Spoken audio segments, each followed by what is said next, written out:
وَإِذَا قِيلَ لَهُمْ، اور جب ان سے کہا جاتا ہے تعالوا، آؤ، إِلَى مَا أَنزَلَ اللَّهُ، طرف اس کے جو اللہ نے نازل کیا، یعنی جو حکم اللہ نے دیا ہے اس کے مطابق اپنے صدقہ خیرات قربانی کرو، وَإِلَى الرَّسُولِ، اور طرف رسول کے آؤ، ان سے رہنمائی پاؤ صلی اللہ علیہ وسلم، جیسا وہ سکھاتے ہیں ویسا ہی تم کرو، جیسا انہوں نے کیا ویسا ہی تم کر کے دکھاؤ۔ پھر اس وقت یہ لوگ کیا کرتے ہیں؟ قالو، کہتے ہیں حسبنا، کافی ہے ہم کو، ما وجدنا علیہ آباءنا، جس پر ہم نے اپنے باپ دادا کو پایا، ہمیں اللہ رسول کی بات سننے کی ضرورت نہیں، ہمارے لیے وہی کافی ہے جو ہمارے باپ دادا چھوڑ گئے، جو طریقے ان کے تھے وہی ہمارے ہوں گے۔ اولو کان آباؤہم، کیا اگر ان کے باپ دادا ہوں لا یعلمون شیئا، کچھ علم نہ رکھتے، کسی چیز کو نہ جانتے، ولا یہتدون، اور نہ ہدایت پر ہوں، تب بھی وہ انہی کی پیروی کرتے چلے جائیں گے۔ اگر ان کے باپ دادا کے پاس علم نہ ہو کسی چیز کا اور نہ وہ سیدھے رستے پر ہوں، پھر بھی انہی کی تقلید کریں گے، انہی کی پیروی کریں گے۔ آج بھی آپ دیکھیے کہ جب لوگوں کو ایسی باتوں سے روکا جاتا ہے اور ان کو بسا اوقات قرآن کا واضح حکم پڑھ کے سنایا جاتا ہے، نبی صلی اللہ علیہ وسلم کی سنت بتائی جاتی، تو وہ ان کی سمجھ میں نہیں آتی۔ اس وقت وہ اس تردد کا شکار ہو جاتے ہیں، تذبذب کا شکار ہو جاتے ہیں کہ اگر ایسا ہی ہے تو پھر ہمارے باپ دادا کچھ اور کیوں کرتے تھے؟ کیا وہ پاگل لوگ تھے؟ کیا وہ لا علم لوگ تھے؟ تو ہاں، باپ دادا بھی انسان ہوتے ہیں، ان سے غلطی ہو سکتی ہے۔ انبیاء براہ راست اللہ تعالی کی وحی کے تحت ہوتے ہیں، ان سے غلطی نہیں ہوتی۔ باقی کوئی بھی انسان جس کے پاس ڈائریکٹ وحی نہ آتی ہو، وہ خطا سے پاک نہیں ہو سکتا، کیونکہ انبیاء تو پورے کے پورے اللہ کی نگرانی میں ہوتے ہیں، اس لیے ان کے منہ سے کوئی غلط بات نہیں نکلتی، ان کے ہاں غلطی کا احتمال نہیں ہوتا۔ لیکن اس کے برعکس دیگر افراد وہ بہت نیک ہو سکتے ہیں، بہت اچھے ہو سکتے ہیں، لیکن ہم یہ نہیں کہہ سکتے کہ ان کی ہر بات ہی 100% درست ہے، اس میں کمی بیشی ہو سکتی ہے۔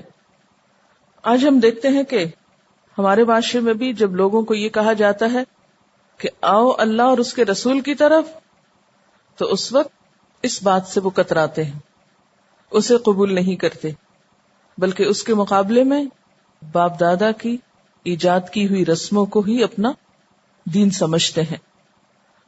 تو تقلید آبا جو ہے وہ بھی شرک ہی کی ایک قسم ہے، کیونکہ ہر شخص فطرتاً اپنے آبا و اجداد سے اچھا گمان رکھتا ہے۔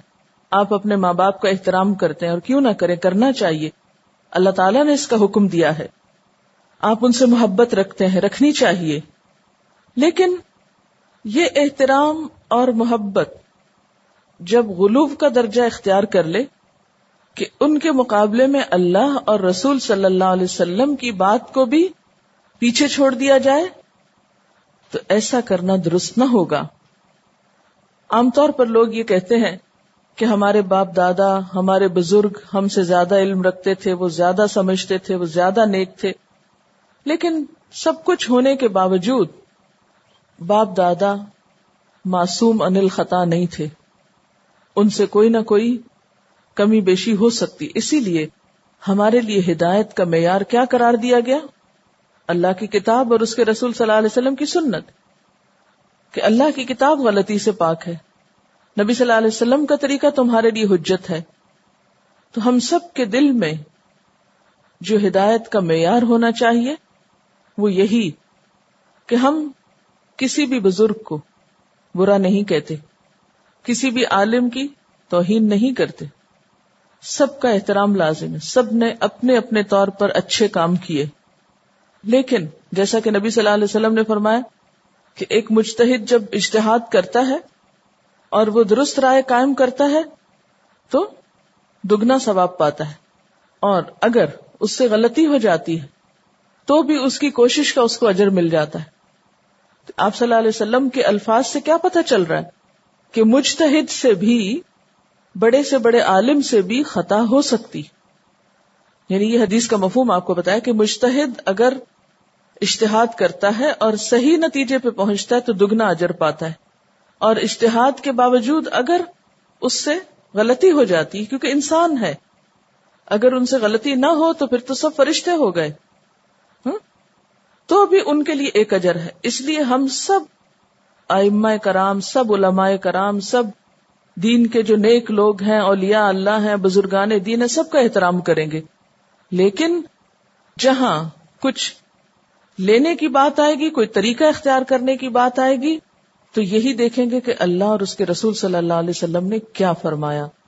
اگر کوئی بات اس سے ٹکراتی ہوگی تو پھر پورے احترام کے ساتھ جن کو جو مقام اللہ نے دیا، یعنی خود اللہ تعالیٰ کی ذات اور اس کے بعد نبی صلی اللہ علیہ وسلم کی ذات، اس کے اوپر کسی کو نہیں لے جائیں گے.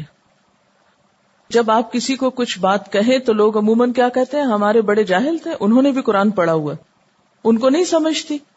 آج زیادہ سمجھ آ گئی. بات یہ ہے کہ ضرور سمجھ تھی، پڑھا ہوگا، ہم انکار نہیں کرتے، لیکن کیا آپ اپنے باپ دادا کو غلطی سے پاک سمجھتے ہیں؟ اللہ تعالیٰ نے قرآن پاک میں کیا فرمایا؟ لا تزکوا انفسکم، اپنے آپ کو پاک مت سمجھو، بل اللہ یزکی من یشاء، اللہ ہی جس کو چاہتا ہے پاک کرتا ہے. اور کوئی بھی مجتہد کتنا بھی بڑا کیوں نہ ہو، کتنا بھی بڑا عالم کیوں نہ ہو، کسی سے بھی خطا ہو سکتی، جان بوجھ کے نہیں، بھول چوک ہو سکتی ہے، کیونکہ انسان کمزور ہے. اگر ہم ان کو خطا سے پاک سمجھے تو ایک طرح سے ان کو بھی ہم نے پیغمبر کا درجہ دے دیا، جبکہ آپ صلی اللہ علیہ وسلم نے فرمایا کہ اگر ان سے غلطی ہو جائے تو بھی ان کے لیے اجر ہے. یعنی اجر ہے، احترام ہے، سب کچھ ہے.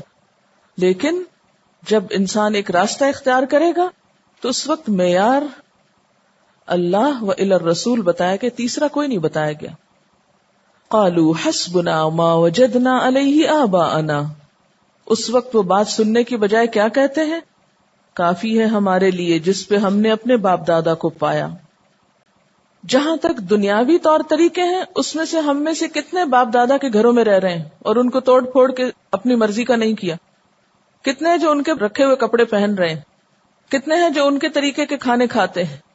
دنیاوی طریقوں میں ہم نے دائیں بائیں دیکھ کر اپنے فائدے کی چیزیں اختیار کر لی.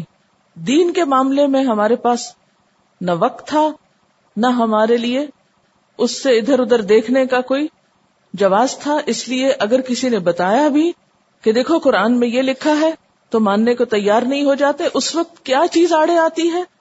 ماں باپ کا تقدس، ان کا احترام، کہ اچھا اگر ہم نے ان کا طریقہ چھوڑ دیا تو پھر لوگ ہمیں برا بھلا کہیں گے. تو بات یہ کہ ہمارے لیے حجت اللہ اور رسول صلی اللہ علیہ وسلم ہے.